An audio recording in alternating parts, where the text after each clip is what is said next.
Yo, what up? This Bishop Nehru. Just performed at the Roots Picnic. I'm here with my girl Mina SayWhat.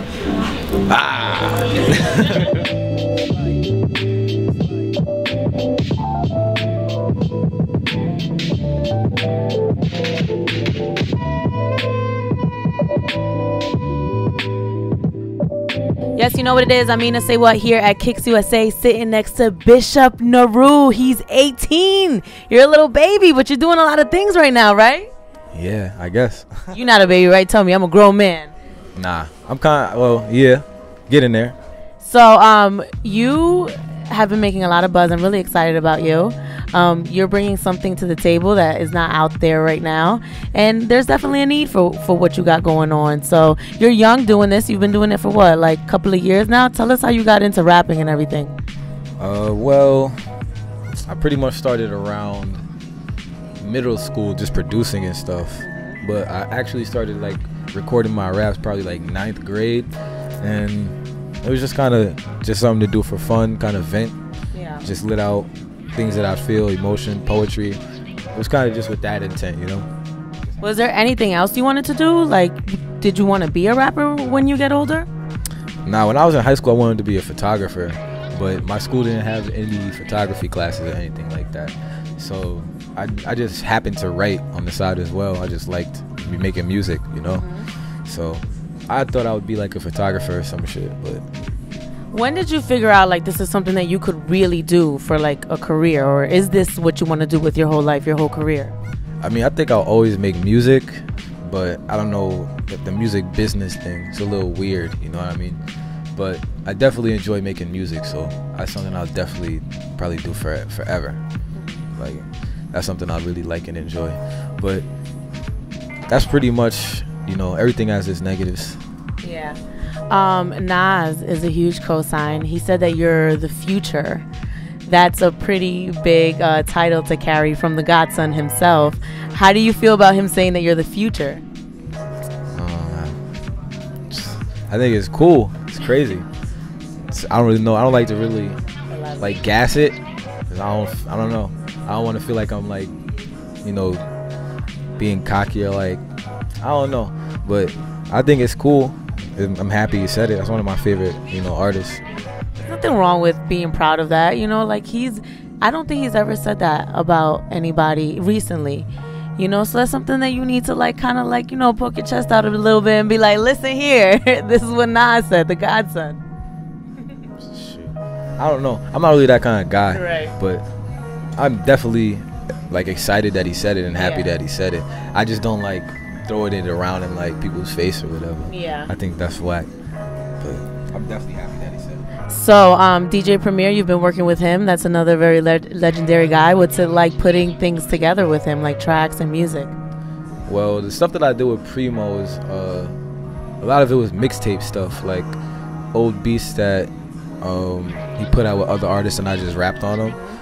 But that's somebody I definitely look up to as a producer, and especially, you know, Gangstar, and so definitely amazing. I definitely want to do some work with Primo. You seem pretty humble, but a lot of people are excited about you. What do you feel like they see in you? What's special? I guess it's me. I don't know.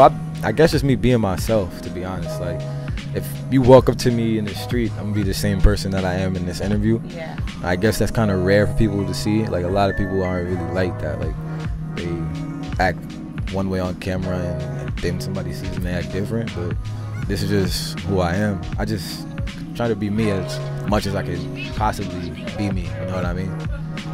So you have the same friends you had like since you were a kid? Strangely, yes. A lot of the same people that I'm friends with now, I've known since like I have like pictures in 2nd grade with them. Yeah. We were in the same class or something like that, but it's only like 5 of them. But for the most part, those 5 people I've known since like elementary. Wow. Nehruvian, right? That's the project you just put out. I love the title. Where'd that come from? I have one project called Neruvia, another project called Strictly Flows, and I pretty much just, honestly, it wasn't really like anything major. I just put the Nehruvian EP because it's an EP, and I feel like that's the kind of my sound. That's really the way to describe it. I either say like Nehruvian groove or like a Nehruvian mood or something like that. It's just me being, you know, myself, having fun. Just, I don't know. I don't take things as like serious as everyone else. Like people would usually have like this, I did this because I had this 10-page like essay I had to do, or like they have this crazy procedure. But a lot of the time, everything I do is just really organic, and I just do it. You know what I mean? So what's that vibe feel like? Like you said, it's kind of like a movement. What does the movement feel like? How do you describe it? Well, not a movement. It's kind of a mood, M-O-O-D. But it's just, I don't really know how to describe it yet, to be honest. I think that word is kind of the only way. It's kind of like when Max B first started Wavy. Okay. You just start feeling it, and eventually it just, you know what I mean? Yeah. It's not really a way I could describe it. It's more of a feel, I guess. My fans would probably be able to describe it better than me. Okay. Fickle Minds, I was listening to it. I felt like it was interesting that you said you have all the same friends since you were a kid, because in the song you kind of say, like, trust nobody. Do you feel that way? Like you can't trust anyone? Yeah. Why? Because I just have a lot of, I've been through a lot of things. Like, I know I'm young and all that, but a lot of the stuff that I rap about is just the positive side of things that I've seen. I don't really like to talk about negative experiences in music because there's enough of it. Everybody else does it. So, but I just feel like the things that I experience kind of led me to that. Like, there's certain people who I tell things, but I don't tell one person everything. Like, I always break stuff into segments if I'm telling someone something, and have like the only way if they would like truly understand is if they all sat together around table and discussed it. Like, if I died today, people wouldn't understand. Like, you wouldn't be able to go to anyone to be like, for a documentary, be able to go to anyone like, what was Bishop like? There's only like 4 people. There's not really like a whole list of, you know what I mean? People don't really know me. Even in high school, I was really low key. I didn't really like talking to people. I never really expressed myself with people. So like, I don't know. I guess I was kind of raised like that since a lot of the things that I've seen growing up. How are you supposed to trust a woman and be in a relationship and allow her to get to know you? Because you're saying that, and me as a woman, I'm thinking like, you know, if there was a girl in your life, she would want to know everything about you. She'd want to know your deepest, darkest secrets, and that's what we want as women. Is a woman ever going to be able to get that from you? You don't trust anybody. I mean, crazy thing is, some girl actually recently stopped talking to me for that. Yeah, she was like, I can see. I would have cut you off for that. Yeah, she wanted to know something, and I think it was when I was in Japan. She wanted to know something, and I was just like, nah, it's not that serious. I was tight about something. I was mad about something. She was asking me like, why was I mad? And I was like, nah, it's not that serious. I just didn't want to talk about it. It was something personal. She was like, so you don't trust me? Like, took it a whole different direction. Yeah. But it's whatever. Like, I feel like if you're my girl, you understand. You know what I mean? I'm just not ready to talk about it yet. I told her I'd tell her when I was ready, but you know what I'm saying? Now I don't really, you know what I'm saying, really care or nothing. But it was just like, at that time, that's something that a female actually said to me before. She actually said that, like, why don't you don't trust me? I'm like, what? I just don't want to say it. I can pick up on that, because it's like, when you're getting to know anyone, you know, you want to know them and you want to feel like they can open up to you, you know, and you're young. I'm only 10 years older than you, but at 18 to be so guarded, were you always like that, or did the music industry make you that way? Nah, I was like that before, to be honest. When I was young, just a lot of stuff happened, like since I was like 5. So it already made my outlook on like life a little different than everybody else's. So like, I don't know. I just always kind of stayed to myself, because I've seen what people that talk a lot or like do a lot, you know, where the direction they go. A lot of people in New York are like that. Like, New York is real low key. It's just, I don't know. I guess it's just just my surroundings, everything that I grew up around. You're from New York. Are you still there? Like, you still live there? You still walk the streets? Do people recognize you? I mean, sometimes. Usually when I go to like Manhattan, stuff like that. Sometimes in Brooklyn, but I'm usually just in my hometown when I'm in New York. You know, I was talking to Dom Kennedy, and I want to have a conversation with you about your music and where it belongs. Because the conversation I was having with Dom was, you know, Forbes did an article on him, and they talked about his business model, which is the similar business model that you have. You know, you don't really get radio play, you don't really have a big record label behind you, but you put out music, you supply a music that there's a demand for right now, and you go on tour, and that's how you make your money. You get endorsements, you know, you get investors and people that believe in you. But like, I always wonder, like, after talking to Dom, I know that's what people are doing now, but do you worry about like radio play and having like that security of having a record label like push your record every second of their life? Does that worry you at all? Kind of, sort of. Just because the type of artist I want to be, the artist that I see myself being, making music. But I feel like I could get there just doing what I do now, you know. But at the same time, there's always a certain machine, you know what I mean? Like, you always have to get past a certain wall. And I feel like eventually I'll probably have to get through that wall. But for right now, I just kind of do whatever is fun. Yeah. I don't really worry about that, to be honest. So radio play is important to you? Yeah, I want people to hear my music, of course. Yeah, but like some people don't care. They feel like they can make a living off of just doing that. I only care because I know that people drive in the car and listen to their radio. Right. Like, people may say they don't care, but if you hear your song on the radio, you're gonna go crazy regardless. You know what I mean?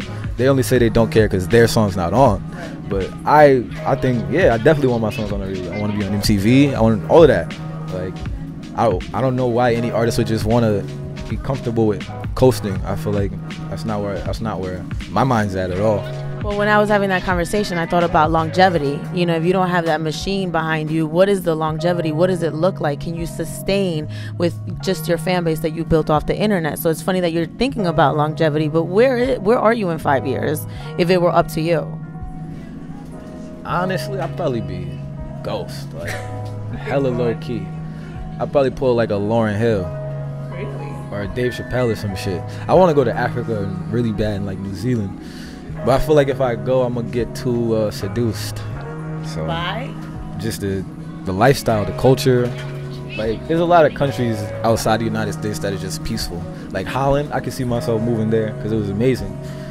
It's just a different energy, different vibe. So I could see myself probably, like, if I already have like Grammys and all of that, then I'd probably definitely like move out for a little while, still make music, but probably be based out in a different country. You know, a lot of artists that are in your lane, they go through that hard decision of making the commercial record, the radio record.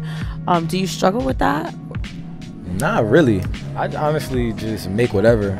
If it happens to be sound like a radio record, then oh well. But I usually just make songs, whatever I feel like is gonna sound good at the end of the day. That's what I do. What's your favorite artist right now, like young person? Ooh, man, young person. Who's young? Like, I feel like I'm young. I don't know anybody younger than me. Well, what I mean by young is like in our age demographic. Like, you know, older is like, you know, a Nas or a Jay-Z. You talk about some of the young cats. There's like a Wale or a Kendrick. Yeah, I like A$AP Rocky. That's actually I'm trying to go see tonight. Yeah. Kendrick. There's a bunch of people's name, but I can't really think of it. I'm bad at listing stuff. Yeah. Let's talk about you going on tour with Nas. Amazing. That's such a damn cosign. Like, yo, you really need to, like, I know you're humble, but like, hello. Nas handpicked you to go on tour with him in Europe. Like, that's amazing. How was that? It was fun. Spain, I like Spain the most, honestly. Yeah. Spain and Holland were dope. What'd you learn from him? Like, what is it like being on tour with Nas? Honestly, he's actually the same way I am. It's just crazy, like, laid back. And so I just kind of seen that it's all right to be like that, because where he's at, so it's all right to be laid back. You don't have to be like, yo, this is me, you know, extra. So that's pretty much one thing that I definitely learned from him, is he's hella laid back. Yeah. When I interviewed him, and I just felt like he was everything I thought he was gonna be, and like, you know how sometimes like Belly, I was like, this is exactly like Belly. Yeah. He's the same way. It's just like he's really like that. Like, he's really laid back and just mellow and relaxed. And that's like the same way I am. I just chill, play the cut. What's like the most important thing he's ever said to you? Damn, I don't know. I don't really. I don't know, honestly. We don't really talk like too deep and stuff like that. When we talked, it was pretty much like movies and just things like that. We just chilling. You remind me of Astronomical Kid a little bit. Like you guys have like the same kind of swag and vibe, you know? Actually, there's a song with him too, video too. It's coming out like the 9th, June 9th or something, or 6th. Yeah, look out for that. I love that. So your long-term plan, what do you want to do at the end of the day when you retire? I don't know. But right now, I know I want to have like, for right now, I know I want to get like a big tent, a tree house. I want a tree house badly. And I want a mobile home, like a really big mobile house, just like traveling. That's like 3 goals right now. Maybe like a movie theater in my crib. When I get a movie theater in my crib, I'll be away from the world. It'll be a wrap. And I mean like with the most updated movies, like the ones that are in theaters, I have in my crib at the same time. When I have that, I'll be lit. That's one of my long-term retirement goals. I need a movie theater in my crib before I like die. We're gonna have movie night at your house. Definitely. I'm into stuff like that, like just weird things. Are you making the kind of money you want to make right now? I mean, I don't really care to make money. Like, obviously, I do like want it as a job, but I just recently started like being like, I guess, aggressive instead of passive with money. Like, but before I was just doing it to put out music and have fun. But now it's just a certain situation in life, growing up, moving out the house and shit, turned 18 and shit, so you're a man. yeah. So I've started like taking it a little more serious, like a business. Well, you've been going on tour for a minute now, so who's been handling your finances? Do you even look at your bank account? Yeah, I have my mom do all of that because she's quick with it. If I'm spending too much, like she's like, yo, you just bought all this clothes from here. You're spending way too much money. And even if I'm not spending too much money, I just like that she's antsy and secure about everything. So I definitely let my mom like look over my money and all of that. Definitely. Do you still live with your mom? Yeah. So does she like cook for you still and do that kind of stuff? She's starting to not do that. Like not cook for me on purpose, just so I cook for myself. Usually she's doing everything. My mom's wavy. So she's a Nehruvian. Pretty much. Right? The head one. Yeah. Well, tell the people, you know, what they should look out for. It's nice to talk to you, and you know, it was nice getting to know you, and it's gonna be interesting to see what happens to you in the next couple of years. Thank you, I appreciate that. Shout out to all the Nehruvians out there showing love in Philly, worldwide. Bishop Nehru. You know what it is? I'm Mina SayWhat here at the Kicks USA.